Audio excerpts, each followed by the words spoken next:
district, Bill Gaule, who went to Chatham High School and Ball Township High School, as was mentioned before. Let's hear some comments, if we could, about how you define consolidation, your experience with consolidation, perhaps in your personal life, and maybe not administrative life. Was it an issue in our district? Is it even worth discussing? Apparently it is. Well, basically, I know nothing about the district before 1963 when I came to the district. So all this talk is something that I've never explored. Quite frankly, I've never thought about it. The only time I thought about it was when I became superintendent. We had to expand Gaule Elementary in that one-room schoolhouse, which is just east of the present school. And I wanted to get rid of that building so we could go ahead and do some expansion. So we finally decided we didn't want to make too much of an issue of it, because we did. Someone was wanting to come in, take the building, or preserve it there. So I'd say within a couple of weeks we had a bulldozer that got rid of the school, and we didn't have to deal with the problem of conserving an old school. And of course that's my way of action, do it in a hurry. So that's the only thing I know about that. Consolidation, I was involved with, my father was a school board member. There was a huge fight for the boundaries of these new consolidated schools. And that's when these crazy things like Ball Chatham will clear up the center of Springfield, and these different schools you wonder, well, how in the world did these ever happen like that? It was at the time of the consolidation. That is when there was all this land grabbing and developing and having borderline for our present consolidated school district. So I just kind of wanted to put that in context. That's how it happened. And those are still in situated today. But I would like to add for the future, and I'm kind of a futurist, I think we're looking at equal education for all children throughout the state, redo the grant monies that the state gives. Well, the only way that's ever going to happen is that we get kids into larger districts, larger high schools, and broad curriculums can be presented and that type of thing. So I think we're right on the edge of if the state is really interested in equal education, then it's going to call for the Waverly's, Franklin's, all those districts to combine in schools that are going to lose the high schools. That's the only way it can happen.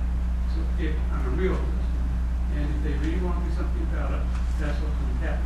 So I got a feeling we may be right on the edge of seeing that happen. And other states have done it. Texas has done it. They have whole area regional schools. And if they really want to do that in the state of Illinois, that's what's going to happen. But other than that, on consolidation, I really don't have much more to add. Thank you for that. Do you see the evolution of school consolidation as maybe the next step being at the county level that some states utilize, or a completely redistricting, redrawing of boundary lines, which would upset?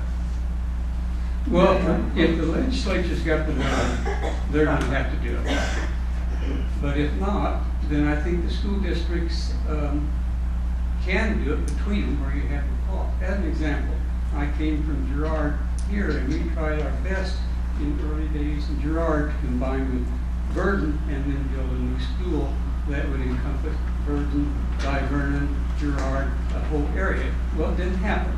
But finally now they do have the North Mac School District, and it's good for everyone except it just wasn't big enough. It should have been bigger. So this is going to happen, and hopefully the different villages, towns can do it on their own. But if not, then the legislature got to get some backbone and do it themselves. But then it's out of the local citizens' hands. That's true reality. Very interesting. If there aren't any questions, maybe we'll save those questions that come up here. Let's go to Mr. Hovey. Based on your experience, Mr. Hovey, longtime administrator, Consolidation. Well, I hope my voice will hold out. I get hoarse pretty quickly. You sound great. I'm still from the old school, really. I came here in 1960 as high school principal at Glenwood. I had been previously at Loama, New Berlin District as the principal of the Loama Elementary School my first year out of college. And the next 8 years I spent in New Berlin as the coach and assistant principal the last year, and then I moved on over to Glenwood in July of 1960. But for you folks that are interested in the country schools, you need to get this. I was given one of these by Helen Murray. She's the one that spent several years. And not only does it have all about all of the rural schools in Sangamon County, it lists the teachers year by year in those schools. So it's very interesting. I'm not sure just what year that she, probably in there if I'd have looked, 1996, in April of 96. And these put out by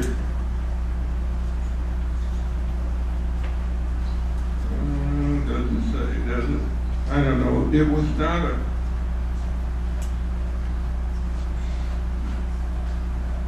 Is that booklet available through the Chatham Library?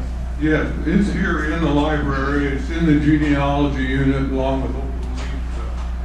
And I couldn't find mine at home because I couldn't remember whether or not it was a paperback or a hardback book. And I looked for a couple afternoons, but I couldn't locate it. But it's very interesting reading if you want to know about an old rural school in Sangamon County. It's all about Sangamon County. And most of the schools that Mr. Elenberger was talking about are all in here. Other than that, I know very little about what happened during the consolidation. I have read some articles in the Ball Chat, which is also in the library. It used to be in the high school library. You could get a copy of when Ball and high school and Chatham High School joined. They had a newspaper.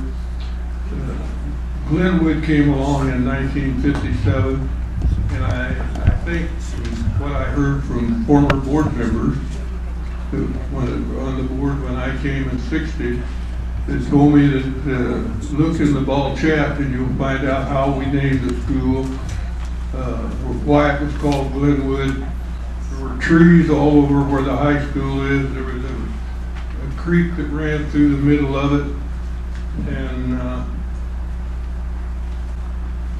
I can't think of the architect's name, but he was from down around Collinsville, down around Law somewhere.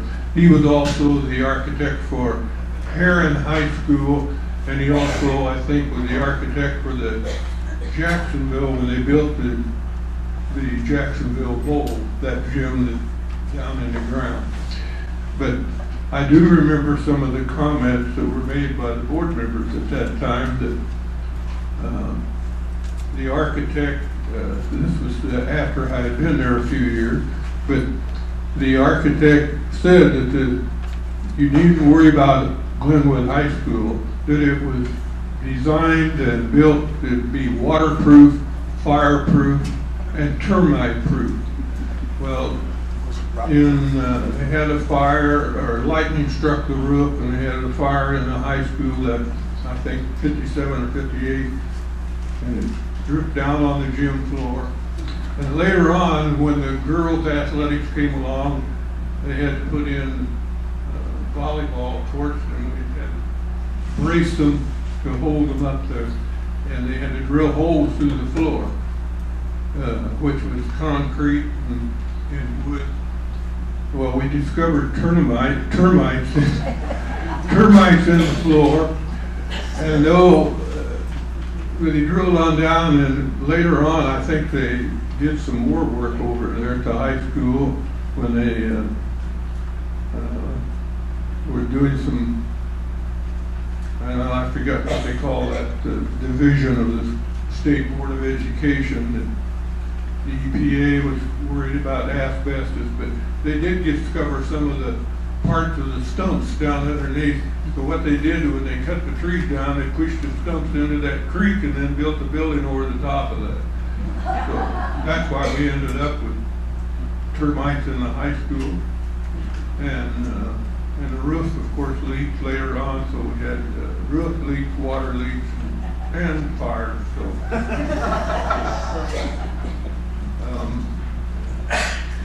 But I'm like, in 1960, all of these elections, and by the way, there was more than one election before they ever decided where to build the high school.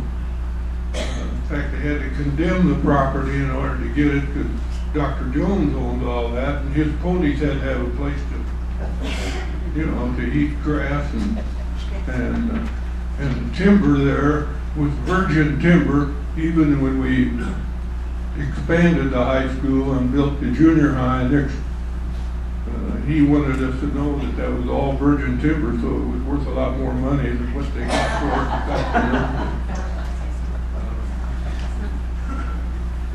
it. And it's too bad that there's 3 or 4 people that could really enliven this group, and that would have been R.R. Morrison, who was superintendent for a number of years. In fact, he was there when they built the high school in 1920, I believe it was.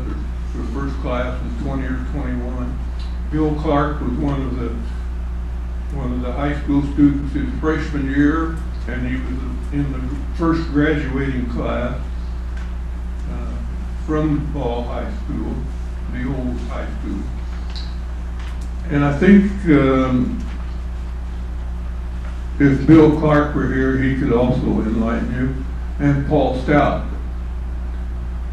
The property at Ball School goes clear back to when the people were settling in this community. They, as you know, the federal laws for the land grabbers back then, but every township that was plotted when they went around and put the stones in and so forth, and did all the surveying. Every township had to have one, I think it was 1 acre, might have been a little more than that, but they had to set aside an acre for those country schools that were later built. And that was just the way the laws were set up, and that's how those country schools existed where they were, because of the townships had to set aside at least an acre for the schools. And I think the Stout family, by the way, donated that land, with the exception of that if it ever was torn down or closed, that the property would go back to the landowner. Now, I don't know. Of course, we expanded over there anyway, so that didn't. But those men knew a lot about the school district back when we had these county schools, and what they went through during their tenure on the board, trying to find a place for the high school. And by the way, that community unit district number 5 had 98 square miles. As you know, it goes all the way over to San Chris or to the lead line, almost halfway to Lima. It's about, if you're trying to picture it in your mind, it's about 16 miles long, and it's about 5 miles north and south. So maybe 6 miles. It was 98 square miles. We've only lost a few miles out of the district. I think if you were contiguous to another school district, and if you want to take a little, if you get enough names on the ballot or whatever they use to determine that,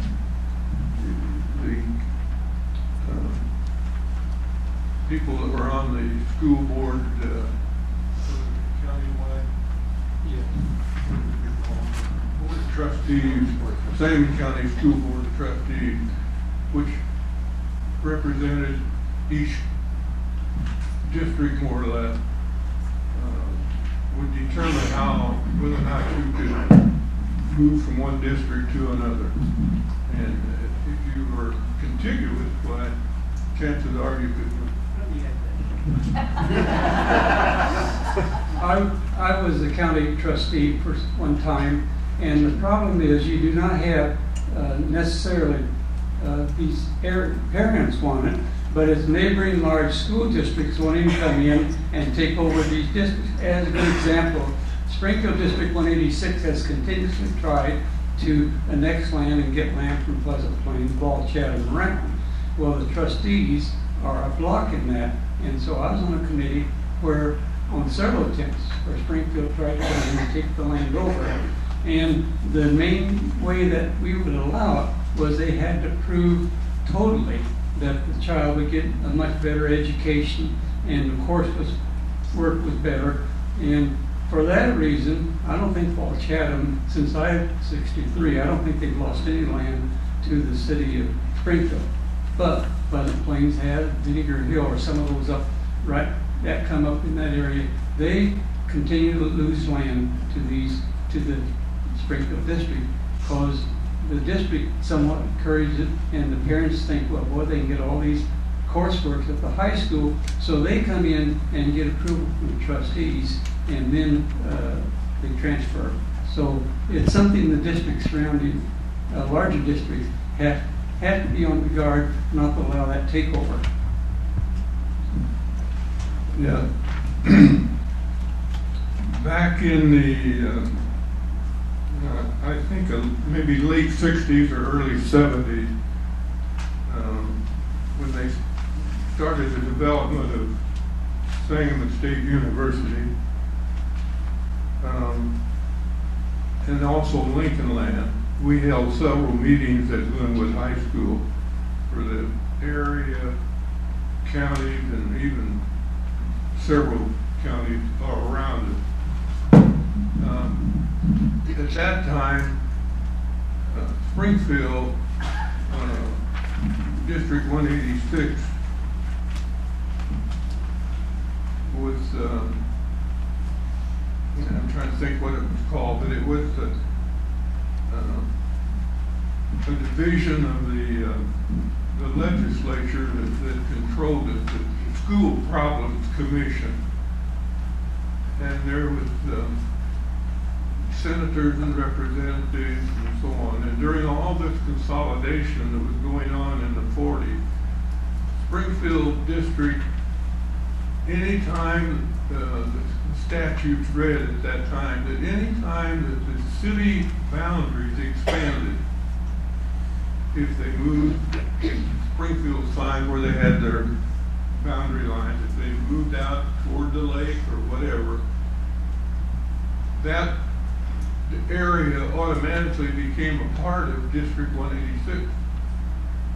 So Chatham and Mount Zion, Peoria, Richwood, the boards got together and talked about how we were being absorbed by the larger cities, Peoria, Decatur, and Springfield. And they would take over any property whenever Springfield moved their boundary lines, even 2 blocks or 3 blocks. If there were homes in there, they became part of 186, not District 5. But we had several meetings, and we met with the senators and representatives in our area that were representing us. Bill Horsley, Mr. Lincoln, some of you remember back then, was representing our area, and Senator Drack was the senator for this area. Well, anyway, we talked to Bill Horsley, and Bill Horsley's comment was, well, I don't know whether I can support any legislation like that or not, because I got friends in the county And I've got friends in the city, but I got more friends in the city than I do the county. So, you know, he was just looking at the number of votes he was going to get, and depending on what bills he would support. He gave up on us, and we gave up on him at that time, and went over to Senator Dragg, and he helped Mount Zion and Richwood and Paul Chatham get legislation going, and the School Problems Commission passed it, and we stopped that movement that Don has been referring to here. And so anytime Springfield expands their city limits, and you still see an article now and then of you know, how they lose students to Ball Chatham, and how they've lost so much money on assessed valuation because if it was a, you know, a big motel that went in there, they would have had all the assessed valuation for it, and they would receive the tax money. And they've lost a lot of tax money out in the rural area. Chicago went through the same thing with the suburban Chicago area, and they lost a lot of money to those districts, and those districts are very wealthy, as you well know, up near Chicago, because they never became part of Cook County or the Cook County School District. Only, well, I'll let somebody else. Another political announcement. This is exactly ties in to the present Chatham water situation. Exactly. If Springfield wanted to come in and set their boundaries almost up to our Plummer Boulevard, and would not allow Chatham to expand the natural, and where they needed to grow, let them grow. So they talk about the water quality and all that, but it's a political issue of what Springfield tried to do to continue the village of Chatham from growing. Anyway, when I came in 19... let's move up into our times. In 1960, I became the 4th superintendent of District 5 after consolidation. The first one, of course, was R.R. Morrison, but he moved over from Ball. He was there from I guess from the time the building was built. I'm not sure about that, but he was there a number of years. And he came to the District 5 office. The principal at Chatham was Mills Paul, I think, when they went together. I don't remember who the principal was. Well, it was Morrison was at Paul. And he became the superintendent and served until, I guess, about maybe 1 year after consolidation. Just until March. Because I only worked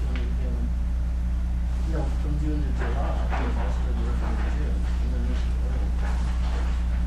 Then Norman Arno was the second superintendent. He came over from Minden, Illinois, over by Quincy. And then the third one, and he was only there a couple of years. Harry Page came in for a couple of years from Greenfield, moved up here and was high school principal, and then became superintendent.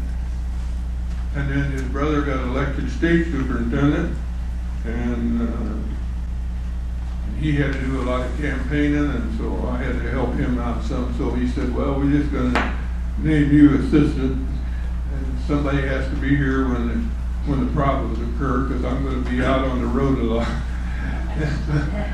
So in 1963, Harry went to the State Board of Education to work with his brother, and I moved from the high school principal to the superintendent's job. And then I had to find a high school principal, and so I wandered around and found this guy down at Girard, and Don joined the staff as the high school principal in '63 and served there till he became the assistant superintendent. That was in 1971.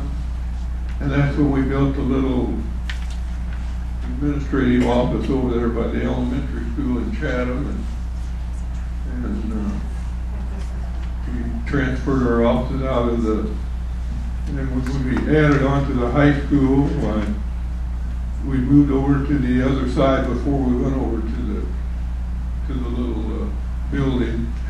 But the growth started coming after a survey was made by the Bell Telephone Company, and they thought that the south section of Springfield, all the way out including the lake area, was going to become the heaviest populated area in the Springfield area. And I think that's one reason why Springfield got real anxious about extending the boundaries. In fact, it got so technical that for a number of years, they did not own the land under the lake, Lake Springfield. The city did. But they leased the property on either side of the lake. They gave out 100-year leases to people.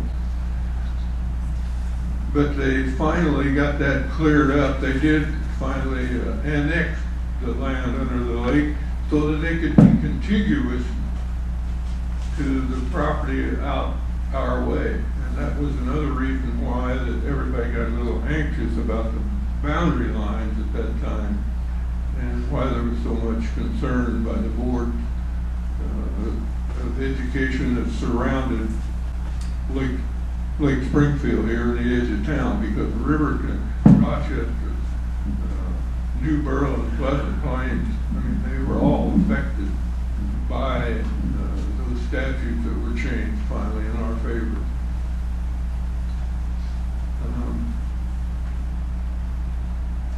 There was a number of elections held in order to decide whether the high school would be, and I think Thelma can cover some of those. They were decided, I think they took a vote to have it built at Chatham, and that failed. They had one over here, and the lake area is Ball, this Ball section. All the schools represent, or the district area representing Ball, and that failed.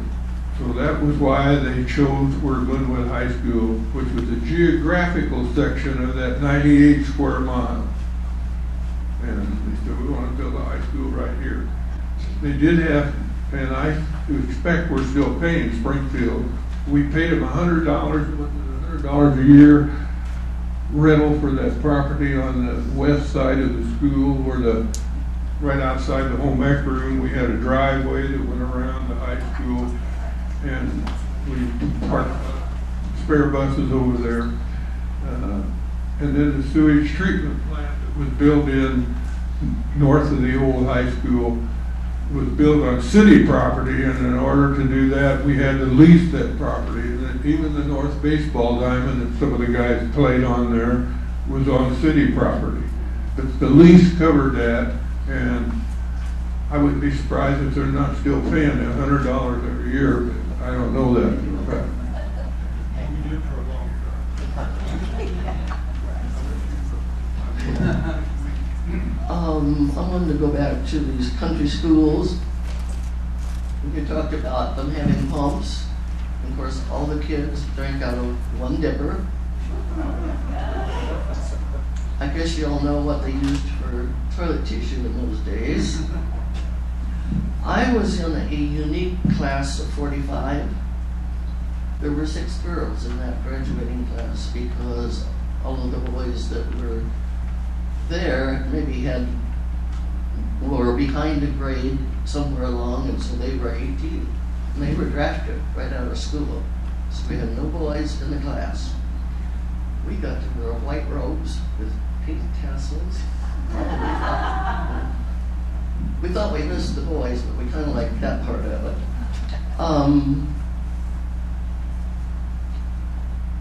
Out of that 6 girls in our class, when we started having our school reunions again in 1990, they were all living, but one died in 91. Well, no, 2 died in 91, 3 died in 90. So when we came around to 1995, whichever year you graduated in, that was who hosted the reunion. There was Jean Workman Loving and myself. And there was one living in Texas. So we had 3 left in 95. And then we lost Jean about 3 years ago. So as far as I'm the only one living in the area, and I'm not sure about the girl in Texas, Betty Grimlett. But I got on the internet one time a couple years ago, and I think I found her still living down there. So a couple years ago, our reunion went under, but it was nice having it and getting to see these, people that came back. You're talking about walking to school. When it rained real hard, the water was over the old route that went past the high school. And we had a janitor named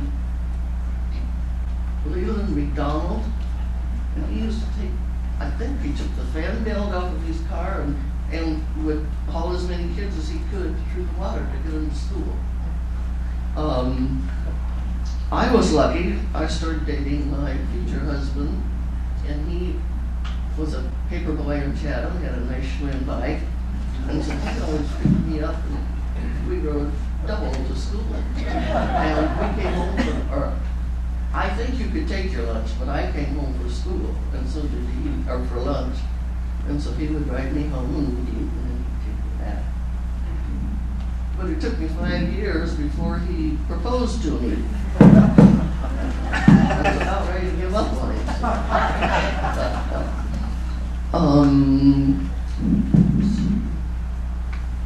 During the consolidation, there were, and I think Gene Chase will say this too, there were some heated discussions. I won't say who, I do remember who they were, but I wouldn't mention them. But it was a heated discussion trying to get a place picked out for this new high school. So, but the first year that I went to work for the school district, Glenwood opened in March of '57, and I went into the office in July 1st of '57. That's why I only worked the 1 month, and Mr. Morrison, yes? Tom, I wanted to ask you something about that. If there would be 1 or 2 things that you could recall that would be the deciding factor as to the location of the high school, which is now the middle school and junior high, what would those factors be? What would the determining factors be? After 2 defeats, location in Chatham Township, location in Ball Township, but we finally got a location. What accounts for that? Do you recall anything specific that might lend itself to that? I really don't know. I think people might have just gotten tired of going to meetings. Okay. Let's get something decided. Okay, makes sense. Okay. No, I don't. But when you talk about naming Glenwood, I had heard that the woods was because of the woods. But the Glen came from Glenn Alexander, who was, I guess, maybe the first school board, and that was Glenwood. Glenn is still living today, but he's in a nursing home in Springfield. I would have loved it if he could have been here today. So, I was in the office for 1 year at Glenwood and realized what I was missing with my kids. And at that time, Joe Nevis was secretary of the school board. And so while I was in the office, I started doing his work because he had cancer, I believe.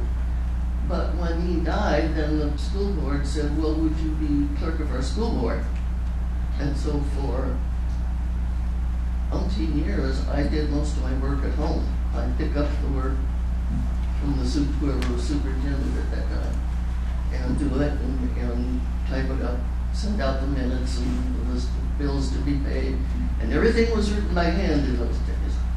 There was a big black checkbook that had like 3 checks on it, and I would write the checks out. And Mr. Ed Hedrick was treasurer at that time, and I would take it to him when I got through. He would sign them, and I'd take it back over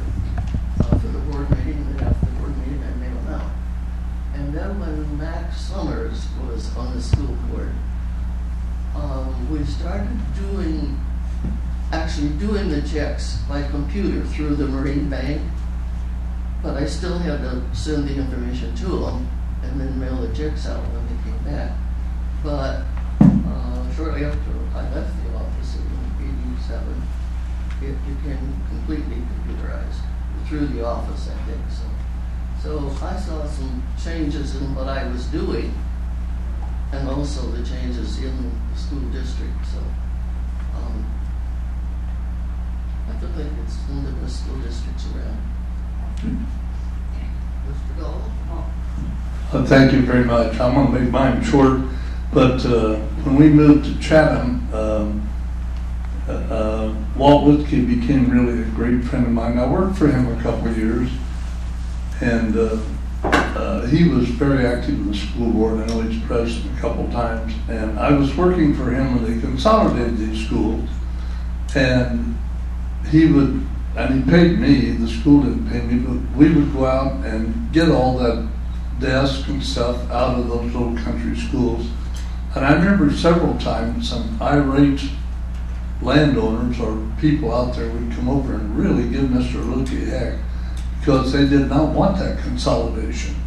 But they accumulated all these items, and I then became about 18 years old. I'd grown up in my Uncle Luke's sale barn, and they let me sell on Saturday and a little bit. And through Mr. Lukey's influence, one of the very first auctions I ever had, either number one or I think it was the second one I ever had, was for the school district.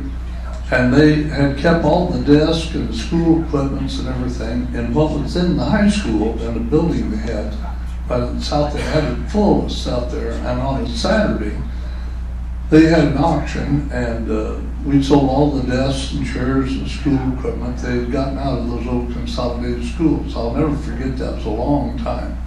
And the other thing I'll never forget is they didn't pay me, so Don and Bill were here, and I wish you guys would bring that up. I need money. But it's been a great ride. I want to share one other thing with you real quickly because we're talking about history. We actually moved here when I was 11 years old. And I grew up in a little town in Bedford, Iowa, and it was a very poverty-stricken area. And I remember when I was about in third grade, and times were very difficult for all families. And I remember one day in school, this little boy came to school, and he had on a brand new pair of overshoes. And the teacher came in, and she told him to go take his overshoes off, and they had a coat room. And he sat there and he didn't move, and then he started crying. He put his head on the desk, and she came back and pretty well picked him up and took him in the coat room. And she came back and sat down at her desk and started crying. I was just a little kid, and I didn't know what happened, but I found out later he didn't have any shoes. That's all he had was overshoes. I want to, before I pass along, I want to compliment you folks for coming. It's been a real history here in Chatham. I see people I've known ever since I've been here. And this town has changed so much. It's always been filled with wonderful people, and many of you are sitting right here now.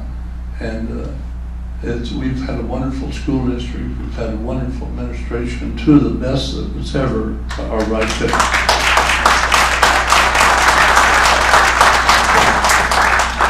We have all grown gray-haired decrepit.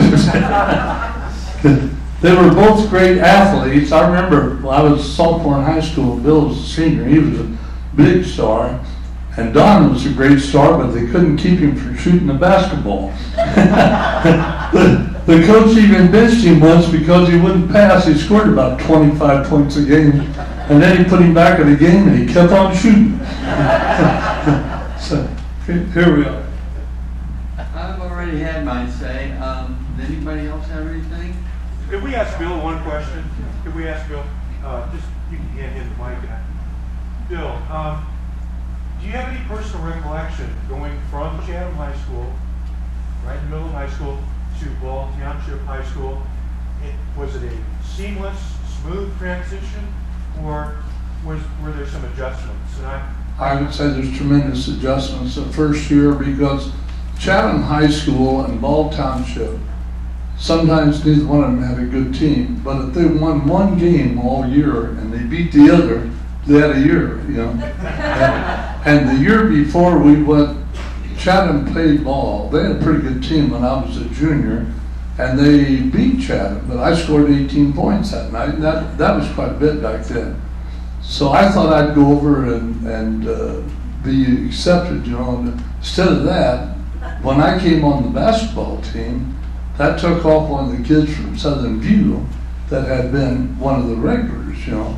And I felt like I was playing on a third team because it was kind of a different thing. But later on, got to know them. And now today, they're all good friends. I see them, we talk and stuff, you know. But the first year, I hardly don't remember any of the Chatham kids, the girls dating the Ball boys, or the other way. They pretty much the first year stayed as two separate schools, you know.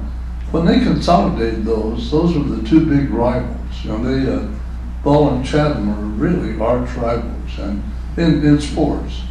And then later on, you know, after a few years, and you know, it changed. And of course, now today we got one of the greatest school districts in Illinois or any place. Interesting. Thanks for that. Appreciate that. I think Mr. Hovey and Mr. Karen got the Point of interest, when I came to Ball Chatham, be principal of the high school, people told me that's one of the most cliquish schools you'll ever see. And I thought, no, it's not cliquish. Well, it was, and the clique was the ones that had come from the Ball area and the ones from the Chatham area. They pretty well kept in groups. Today, if you're a band member, you stay with a band member. But in those days when I came in, that hangover from the consolidation was still there. I have a question.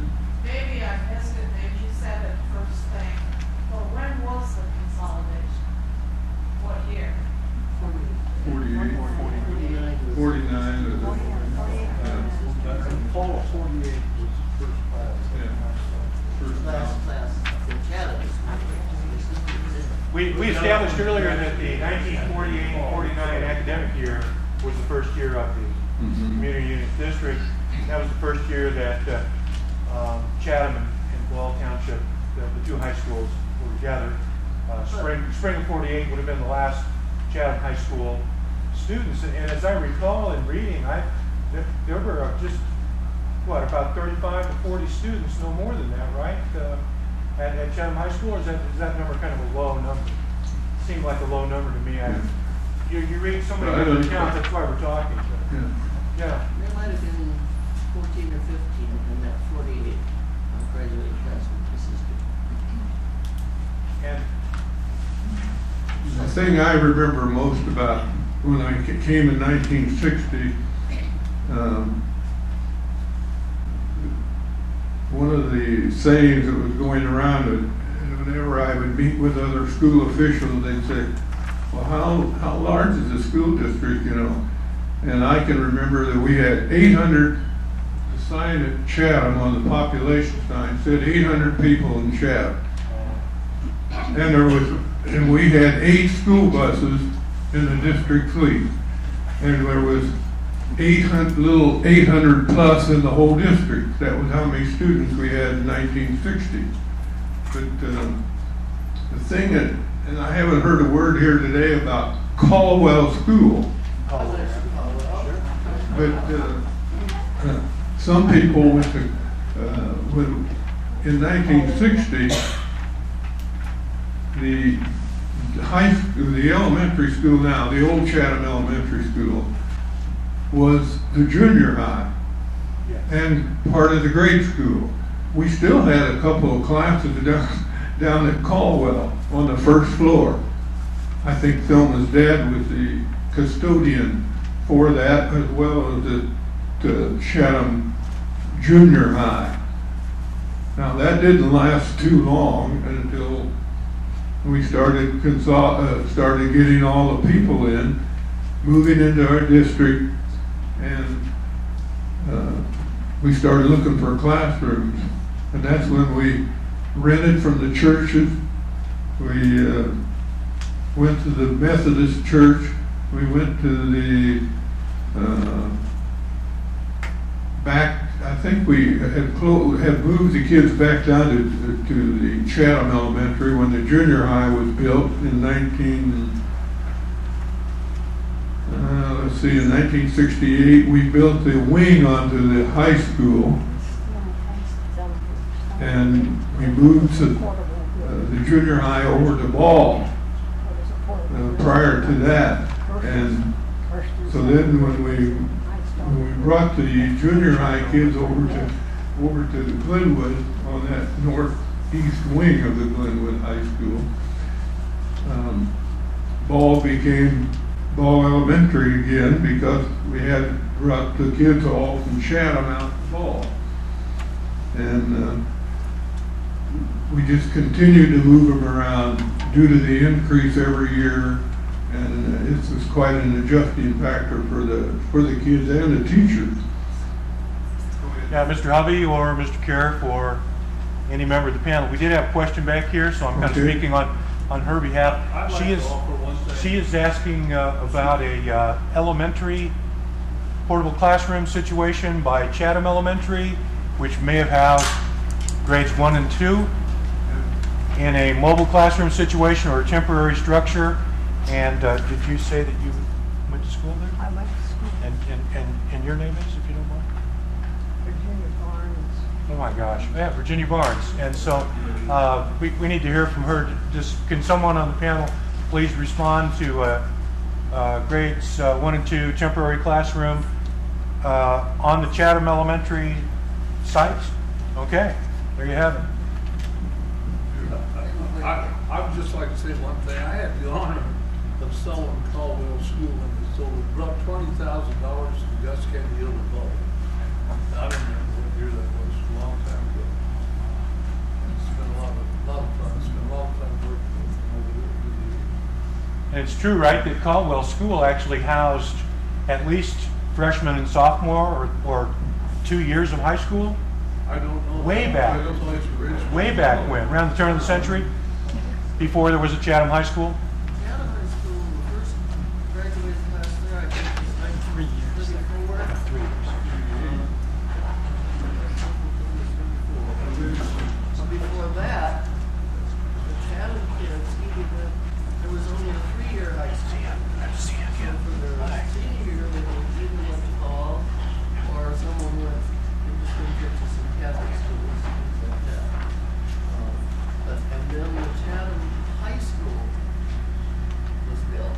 But I still, Virginia might know more about what was. Can you hear Thelma, Virginia? No. Thelma, could you speak into the mic so that Virginia can hear you?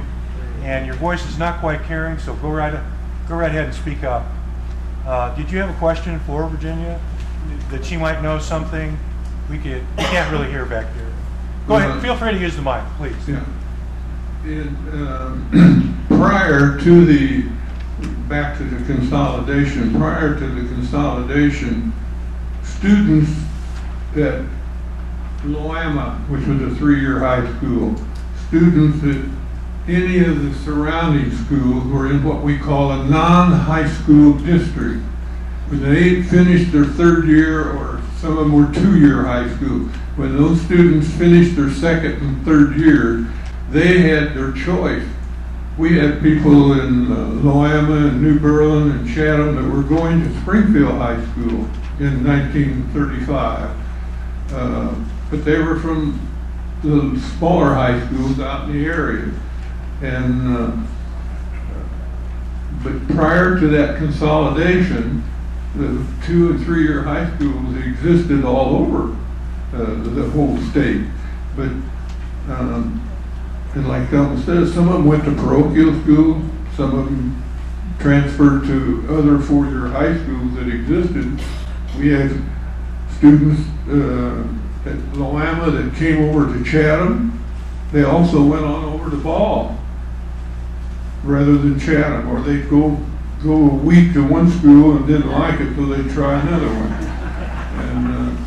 And this went on for some time during that pre-consolidation area. But my question about Caldwell was if anyone in here had attended Caldwell. Caldwell finally was closed and they burned in 1964, I believe was the right year. And after that, of course, Chatham, the junior high moved over to Glenwood, part of that area. And then in 1975, we built a new junior high, and the high school expanded and took over that area. And in the meantime, we had added additions in 63 and 64 to Chatham Elementary. We added additions over at Gaule, and then later on we had another fire thanks to a hot coffee pot that was left on, and so we added an addition over there. And it just seems like that as a result of that survey that I mentioned earlier by the telephone company, and people start moving down, they would ask questions: where do they want to send their kids to school, or where do you want to live? And the telephone company helped with the Realtor Association, and I'm sure Bill had a lot of contacts at Chatham, and people were looking for schools, and they were told, well, Springfield schools aren't doing too well right now. You better go out to Chatham or Rochester.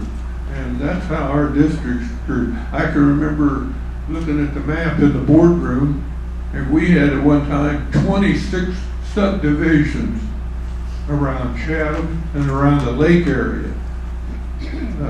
Right around Chatham, you can stop and think about Willow Glen and Lynnwood Park, and until you get into the golf course area, and then over on the lake there were lots of divisions that were good homes, and people moved into them, and that district expanded rather rapidly.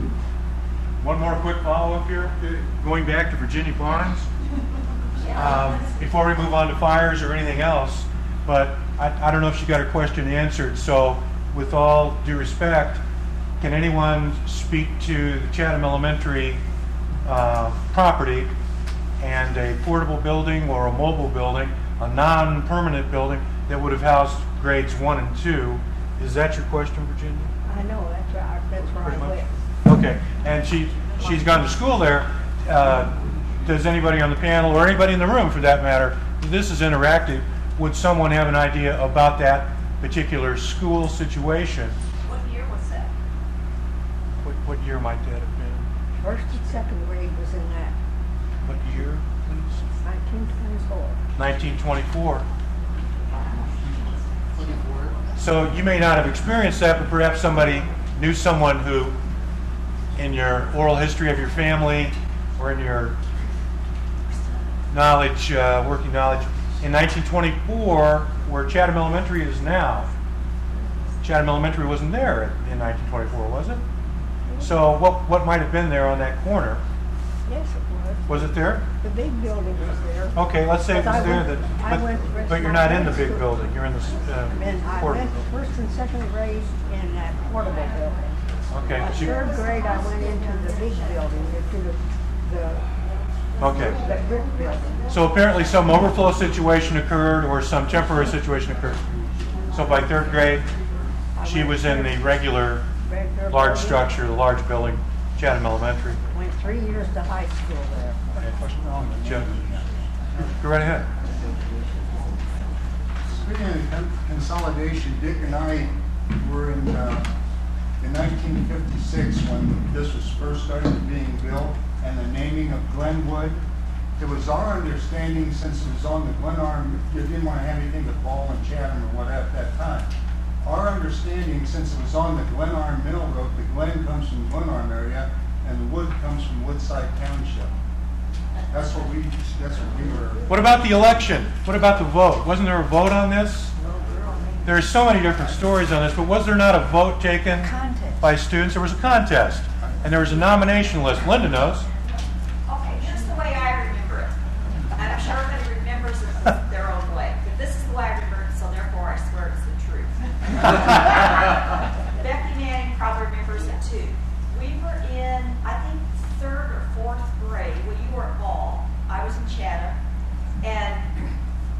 coincided about the time they were doing the high school, and there was a contest amongst the school kids to name the new school.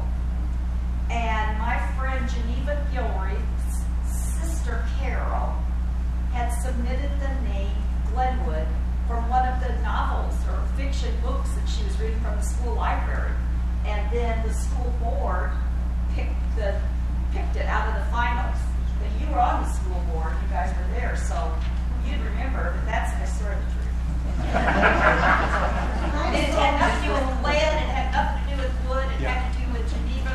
Carol Gilreath picked this name out of a book she was reading. These kids went to Glenwood High School, and she said, I think there was some kind of an advisory vote taken at the school probably, and it was like overwhelming. Yeah, that sounds good.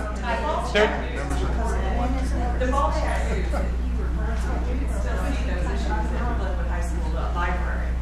You can't check them out, but you can look at them and make copies. In the ball chat news, they report about the high school competition of naming Glenwood. Also, if you go back and look at the yearbooks, which the high school has, all the yearbooks from way back then, they have news of it as well. So there is something written about how it all began. If you guys discuss it. What a great primary source those yearbooks are. Shows the move from Gaule Township. There it is. That's the one. That's the one. Can I see it?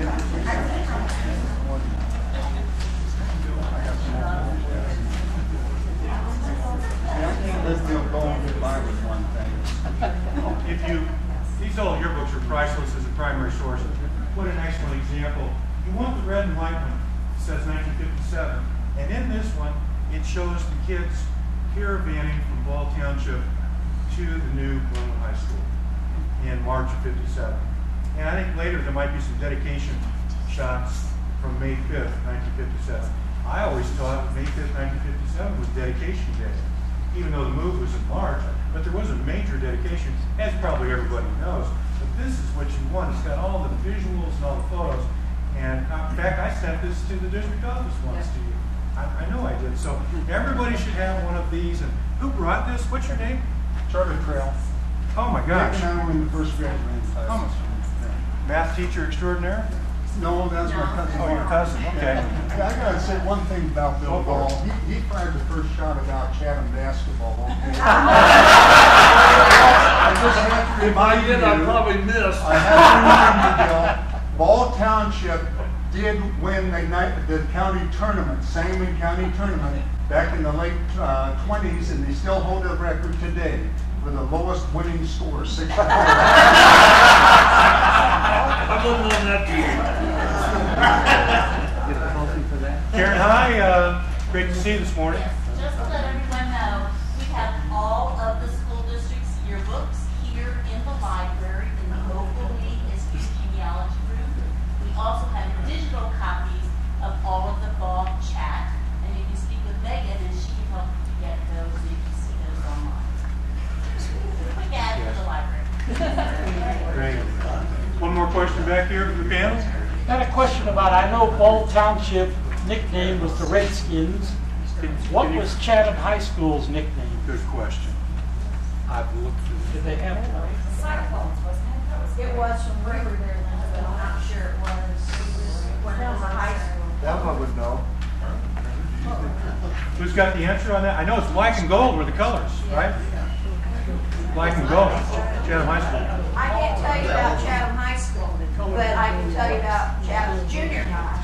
So I don't know if they carried on. Chatham Junior High was Cyclones. Yes. And they were black and gold, and we played our basketball games in the community building.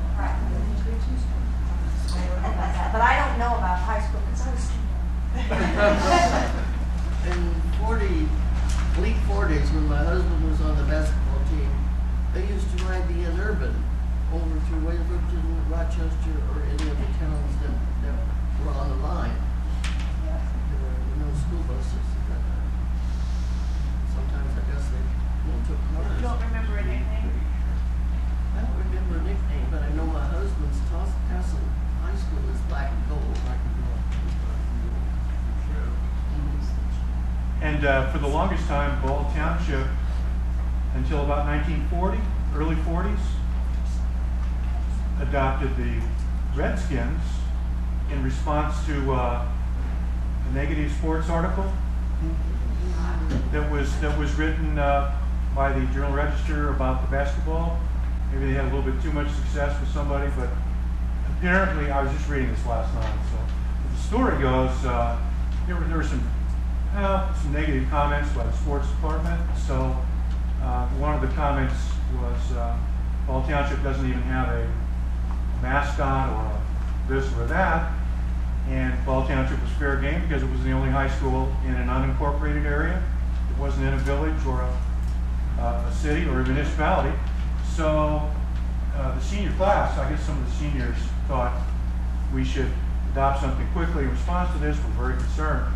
That, to me, that's where Redskins came from, about 1940 or so. This is what I was reading in response to some really rural comments and derogatory comments by that city up north to this area out here, and so that's where we got Redskins. That's one version I've read, but it could be like the Glenwood story. You know, how many different versions are there? But I think that one holds water. I think I'm going to be checking on that too. Steve, can I say something real quick? Go right ahead. This is not anything to do with history. It has hopefully not seen as a where's the microphone? I don't mean for this to sound as a political statement or anything to do with history, but I just want a public attaboy to these two men here who were our leadership for the school district for the 27 years that I was around. And I don't know what's going on now, and I don't know, and it doesn't matter to me why we don't keep superintendents and people along like we used to. But I want to say thank you to these two for your years of service and your dedication to your home and not trying to build a resume, but trying to make a better place. And I want to thank you guys for that.